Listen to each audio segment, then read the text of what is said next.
کہ زمانہ جاہلیت میں بیٹیوں کو وراثت کا حقدار سمجھا ہی نہیں جاتا تھا۔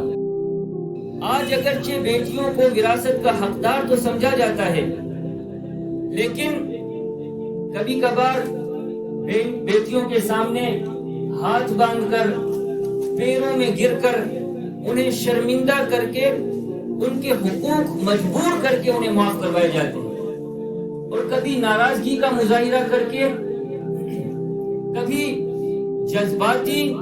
اور ایموشنلی بلیک میلنگ کر کے انہیں مجبور کر دیا جاتا ہے کہ اپنا حق کو چھوڑ دو۔ کبھی کہہ دیا جاتا ہے کہ بھائی سے قطع تعلقی کرنی پڑے گی، رشتہ ختم ہو جائے گا، اور اس طریقے سے جو ہے وہ بہن بیٹیوں کو شرمندہ کر کے اور ایموشنلی بلیک میل کر کے جو ہے وہ مجبور ہو کر اپنے حق سے ہاتھ اٹھا دیتی ہے۔ حالانکہ آقا علیہ الصلوۃ والسلام نے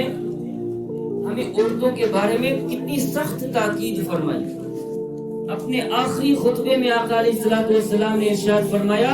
اتقوا اللہ فی النساء، کہ عورتوں کے معاملے میں اللہ سے ڈرو۔